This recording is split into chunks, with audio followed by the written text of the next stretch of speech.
Welcome to the Gentleman's Guide to Vampires. The subject for today's video is Gehenna, a topic that I don't get asked about a lot, which is surprising, because it's been coded into the DNA of the game all the way since the beginning, more or less, that the end of the world is coming, that the lives vampires have been living, if you can call it living, will lead to a judgment that will likely result in the vast majority of vampires being eliminated.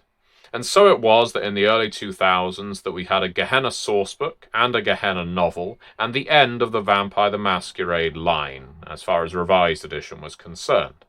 This was a deliberate choice by White Wolf Publishing of the time to end Vampire the Masquerade and start up a new game line, which of course became Vampire the Requiem. Now, there were many reasons for this internally that you can find all over the place, but I think the easiest way to describe it, and perhaps the simplest way, is, for one thing, they had been teasing the end of the world for a very long time, and to constantly put it off felt like it would, be misleading, disingenuous, frankly not very satisfying. There was also the burnout of, what can we write that's new about Vampire the Masquerade at this point? We've been writing about it for well over a decade, and we have plumbed the depths. I mean, look at some of the recent source books, such as State of Grace and Council of Primogen. Not bad books by any means, but very much of a specific target audience. And there was also the fact that sourcebooks and the sourcebook treadmill for Vampire the Masquerade weren't making a huge amount of money. That very specific audience was not picking up every single book. While a lot of you, viewers, love picking up every single Vampire the Masquerade book, the vast majority of customers were only interested in the core book. And so every time they had to re-release the core book, especially with minimal changes, they were losing sales. A reboot was necessary, and therefore Vampire the Requiem was what followed. Now, we won't go into the merits and flaws of Vampire the Requiem in this video. I am a big fan of it, but we can discuss that somewhere else. The way this was resolved, both internally and externally, was with the Gehenna event. Gehenna was the purported end of the world for all kindred in Vampire the Masquerade. At some point there would be a time of judgment, God or Cain or something would intervene to end the world for all vampires. And there was no canonical way of concluding that line. You see, the Gehenna sourcebook had 4 different Gehenna scenarios.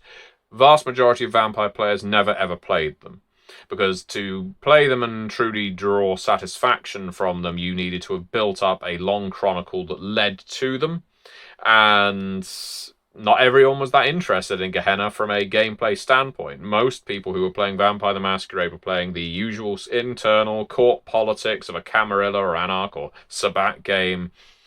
They weren't going around hunting down fragments of the Book of Nod. While there were definitely some chronicles focused on that, especially some of the published chronicles, most people playing were more about the street-level politics and, of course, becoming Primogen, becoming princes, especially when you look at LARPs. So it was interesting for us metaplot enthusiasts, but it wasn't really prime playable material. For an example, one of the scenarios in the Gehenna sourcebook was called Wormwood, which was a very deeply introspective, incredibly well written, I really love Wormwood as a scenario, moral tale that by the end of it, your vampire either exists or doesn't based on certain choices and being judged by the Almighty in whatever form the Almighty takes in your game. So it's an interesting one. Wormwood is really well written, and it doesn't cover those mass metaplot events. It's more a personal story. It doesn't talk about what happens when the antediluvians wake up. It doesn't talk about the withering, really. It doesn't talk about anything like Cain leveling cities or Lilith producing her own child and mixing up the issue.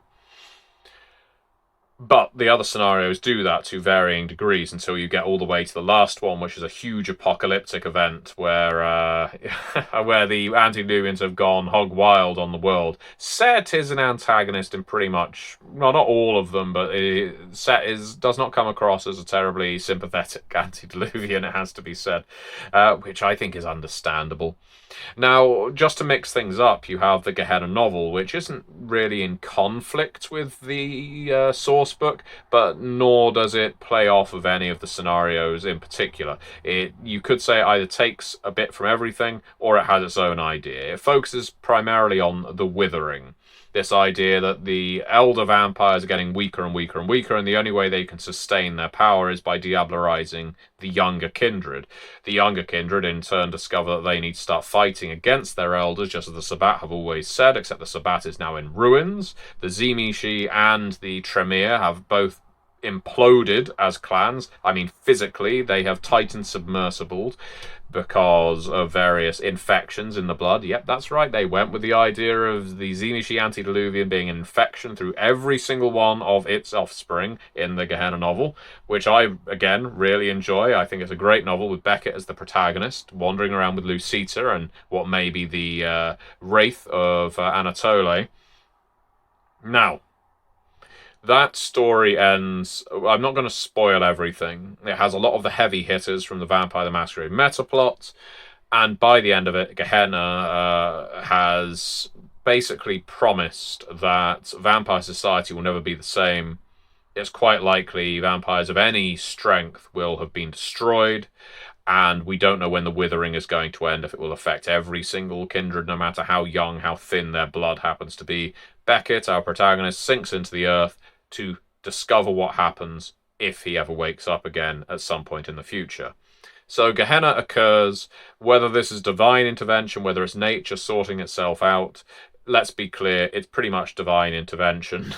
There isn't much getting away from that, and it's one of my least favourite aspects of Vampire the Masquerade, is the way that over time, while at the beginning of Vampire, it still had the idea that no one really knows where vampires come from. No one really knows if Cain is apocryphal. No one really knows if the second city existed. That was how it started. But as Vampire went on and on and on, especially into Revised Edition, the idea of it being some kind of biblical tale, historically biblical tale, became cemented within the lore. And that meant that certain clans were basically wrong. I mean, I already spoke about the Setites, but according to Gehenna, the Setites are just utterly filled with shit, because you've got the Abrahamic God leveling judgment on everyone else. It kind of makes Set as an Egyptian deity fall slightly by the wayside, and he's not the only one. So Gehenna resolves Vampire the Masquerade, and it resolves it for some time. But Matteo, one of the customers who picked up The World Below in hardcover, don't forget, if you pick up a copy of The World Below in hardcover and contact me through MatthewDawkins.com, go ahead and do that, because you will get a video for your time. And don't think of it as paying for a video. Think of it as buying an excellent role-playing game. The World Below is excellent. It has some fantastic authors, and it has a lot of World of Darkness DNA in that game. Deliberately, it's in there. And is, of course, co-authored by the magnificent Ed Greenwood of the Forgotten Realms. He created the Forgotten Realms. If you pick up a copy of The World Below in print, and you get in touch with me via MatthewDawkins.com, you get to request a video. And Matteo did that and wanted a video explaining how Gehenna transitions from V20 to V5. And so that's what all this preamble is about. Because in V20, we had to somehow explain how the game was still going despite Gehenna happening. And that was very easy with the V20 core and the initial source books of V20, which were very much of the view that this is an anniversary game, this is metaplot agnostic, we're not specifically putting this in any particular era, we're not saying that this has changed, that has changed, this clan is now in the Camarilla, this clan is now in the Sabbat, or anything like that. All we're doing is presenting a compendium of vampire information. So if you're a fan of Vampire the Masquerade and you ever missed a source book that you really, really wanted, buy V20 and its source books. You will have everything you ever need for Vampire the Masquerade in that way. That was the idea with V20. But as is the case with a lot of editions, when V20 expanded, extended, when I started getting my dirty, grubby hands on it, I started adding things that didn't advance metaplot, but expanded metaplot. It's always been my design philosophy that you should provide players not just with tools, but new tools. You need to provide them with new things to make them interested, keep them coming back. And so that's why in books like Lore of the Bloodlines, even True Black Hand, which is a bit of a mess of a book, I don't mind saying. I'm a co-author of it, but, you know, it's a bit all over the place. Which is appropriate for the True Black Hand. The Tal Mahera aren't exactly a straightforward sect. And then, culminating with Beckett's Jihad Diary, we have essentially expanded the options for lots of clans, lots of bloodlines, lots of subsects and factions that exist within Vampire the Masquerade, and we've done the same with Gehenna. Because in Beckett's Jihad Diary, we really cement the idea that Gehenna is a cyclical event. That on numerous occasions across the course of Kindred history, there has been colossal changes that have occurred at a metaphysical level. Something has happened, whether it's an antediluvian waking up, whether it's an antediluvian being destroyed, whether it's a second generation being destroyed, whether it is this or that or the other. Every sign of Gehenna is essentially another turn of the wheel. The Cappadocians being cannibalized by the Giovanni, the Salubri being destroyed by the Tremere. Each of these are a Gehenna event. They are world-ending for the people involved in them. And so what we wanted to establish in Beckett's Jihad Diary is that is basically what Gehenna is. It is always world-ending, but you need to strive to make sure it's not your world that's being ended. So you can have a personal Gehenna, you can have a clan-wide or coterie-wide Gehenna, you can have a Gehenna that encompasses the entire world. There are various things that you as a vampire, or you as a vampire in a coterie or a sect or a clan can do to prevent it or to shift the bomb onto somebody else, but it isn't going to annihilate every vampire in the world unless you as a storyteller and you as players want that to happen. This then allowed for Vampire the Masquerade to continue. Gehenna still occurs, but it is focused on an area that affects you. And a lot of the elements of the plot in Beckett's Jihad Diary were about that. It was basically putting Beckett in a position, and Lucita, of course, and Anatole, who we retconned back into existence, into positions that you could very easily put your coterie of player characters into. You wouldn't have to worry about these being the protagonists and the meta plot being steered by NPCs. They are ciphers for your player characters. So if you want to play the Giovanni Chronicles 5, which is in that book, you can do so. That's in Beckett's Jihad Diary. If you want to see the fall of the Sabbat in Montreal, or you want to see the next Sabbat Civil War in Mexico City, that is in Beckett's Jihad Diary. If you want to see the rise of the Thin Bloods in LA, that's in Beckett's Jihad Diary. If you want to see the future of the Tal Mahera and the True Bruja, that's in there as well. The rise of the Hecata is in Beckett's Jihad Diary. For all those people who say that it isn't, that it was just made up wholesale for Cults of the Blood Gods, it wasn't. The seeds for the Hecata were first laid, I want to say, in V20 Tal Mahera, so the guide to the True Black Hand. That's where the first seeds are, and that was like 5-6 years before V5 came out. So it is all there. All this material is in there. And the whole idea, again, was you had these disasters that could be widespread or localized, each of them a Gehenna event. But the central one, and the central through line is that, yes, the Methuselahs are waking up, and potentially with it the antediluvians. And come the final chapter in Beckett's Jihad Diary, as I recall, it's been a while since I've read it, you even have a potential second generation vampire waking up. And it's less about dictating what these gods do when they start trudging around in the world, and it's more about the threat of what they might do and what your player characters do to prevent them, to secure themselves or their loved ones, or so on. It's basically Vampire on the precipice of Gehenna, rather than saying, this is the end of the world now and the game ends. And so V5, when it came around, was set firmly in Gehenna. We have the Gehenna War taking place. It takes the view that Gehenna was the rising of the various antediluvians and Methuselahs, though it's nebulous exactly who is waking and where, although it seems, and I'm not a big fan of it all being centered in the Middle East and North Africa and Western and Eurasia. I think, yeah, it's not my thing. I wasn't a big advocate of that, but that is where V5 puts the Gehenna War, and it basically obliges all these Crusaders and the Sabbats to start, well, launching their war against these rising Methuselahs to stop the end of the world from reaching its devastating conclusion.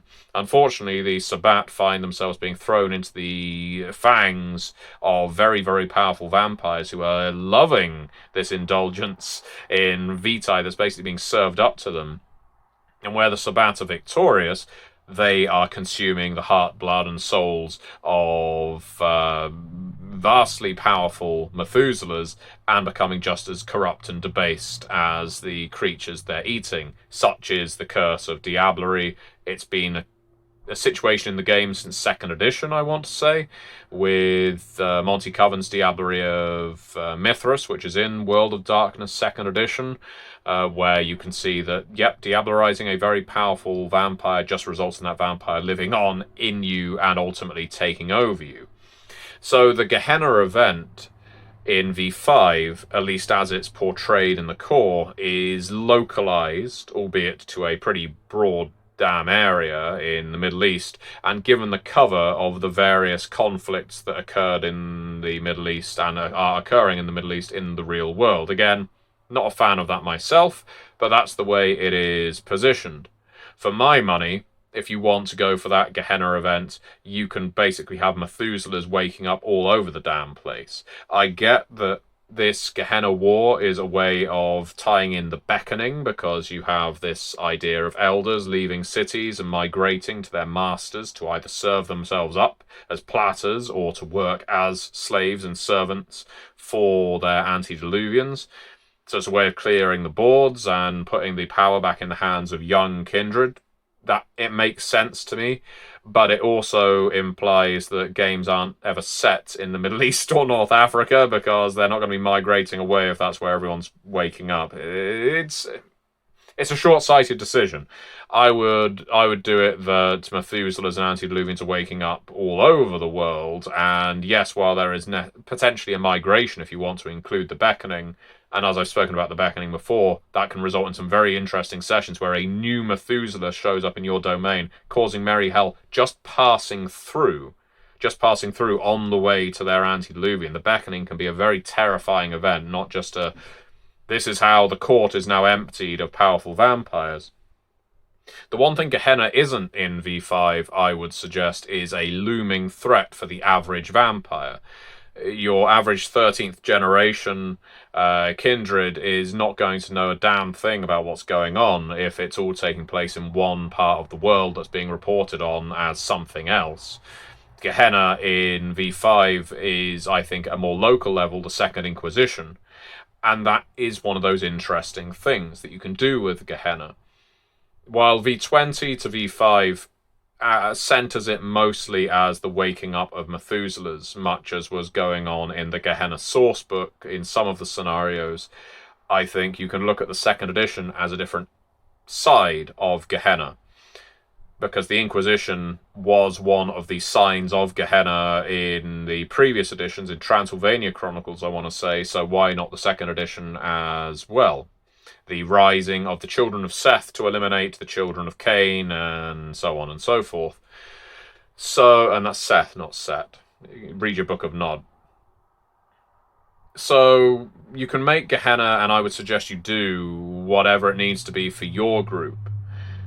V20 to V5 doesn't have a direct chronological link, because V20 still occupies a very nebulous area, but I think in V5 at some point we basically established that the events of V20 pretty much end around, I want to say 2018, could be 2017, so that anything that occurs in V5, at least in the core, has a kickoff date of around that time. But after that, no dates are provided. We don't say this Methuselah wakes up on this date, this prince takes over on this date. We never actually say when Prince Jackson becomes Prince of Chicago or when the La Sombra begin half of their defection to the Camarilla, because when you provide dates, yes, there are some players who absolutely love having dates. As soon as you do so, you are locking other people out by saying, well, we don't want to run our game in 2017, so why can't we just do the La Sombra defection today? Well, you can. That's why there are no dates. Anyway, this is rambling. It's been rambling now for the last 20 minutes. In answer to your question, Matteo, the advancement of Gehenna and what Gehenna has become in V5, I think you can't constantly tease the end of the world at an existential level, because eventually you're going to either defuse the bomb, and therefore it was never that threatening to begin with, or it's going to happen and your chronicle ends. The Gehenna sourcebook is still valuable for that purpose. If you want a world-ending event and your game has long tied into the metaphysical side of Vampire the Masquerade, the Gehenna sourcebook is still really good. If you want flare-up events around the world, like flipping a card in a board game, and oh, this has happened now, so this is what Frankfurt looks like now, this is what Milwaukee looks like now because of this event, you know, pandemic style. Oh, see, this is where the infections spread to on this turn this year. You can do that with V20 and V5, and V20's way of leading into the Gehenna War, the Beckoning, the Second Inquisition. That is what I would describe Gehenna as in V5. It isn't just the rising of Methuselahs. It isn't just the Sabbat going to war with them. It isn't just the Second Inquisition. It isn't just the rise of Thin Bloods as a power player on the Kindred scene. It is all of these things. All of these things are signs of Gehenna. And it is basically saying that Kindred, for all of their immortality and their power, are constantly at risk because of the societies they've created, because of their ancestors, because of the descendants they've created and misbegotten. They basically say, we don't want anything to do with you. All of these things are really good Gehenna explorations without saying any of them are going to absolutely annihilate Kindred off the face of the earth, because I think that is a very specific chronicle and not one the vast majority of people want to play, in my view. So, is Gehenna coming? Is there going to be a withering event? Are all elders going to consume themselves and their childer? It can if you want to, but I don't think it's going to occur in V5 anytime soon. It's technically happening in the Gehenna War sourcebook and the various events described therein, but that is still localized. It may not affect your game because, quite frankly, V5 is not doing with metaplot what previous editions of Vampire did.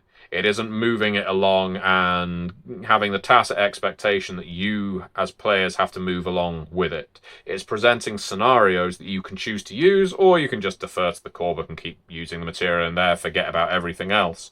And I think that's better.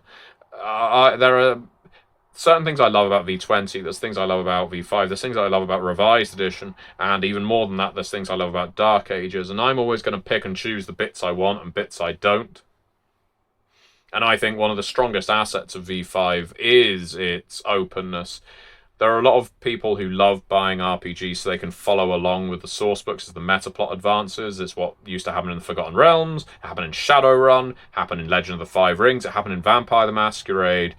And now I would suggest that the vast majority of customers aren't doing that, or certainly that's the view of, we'll call it Paradox for the time being, or I can't speak for the current White Wolf publishing imprint that Paradox has established, that we're not going to drag people along through a meta plot. Rather, we are going to establish certain scenarios that they can play with without prescribing any as this is what is going on right now outside of the core. So there you have it. That is what Gehenna is. It's a mess. It's a tangle. It is a doomsday event that can be local, it can be broad, it can be existential, it can be whatever you want it to be, but it has changed a great deal since it was first introduced as an end-of-the-world event. Now, it's more pressing for characters at a local, personal level, I would say. And if it isn't, it probably is of very little interest to them, because I have yet to find the group of vampire players who want to play characters, who board a plane to go to a country they know very little about, to engage in a war they have very little personal investment in. I've just not seen it yet, and I worry that if you did that, it would feel very exoticized and not terribly personal horror based. Especially given a lot of the vampires we create are punks and stockbrokers and teachers and accountants and all kinds of interesting real world professions, and not all just blood-ravening soldiers. Some characters are very limited in what they can do on the front line of war. So yeah, Gehenna, it's changing and has been changing since V20. So thank you very much for watching, and I hope that answers your question. Pick up a copy of The World Below, and I will answer your question too. See you next time.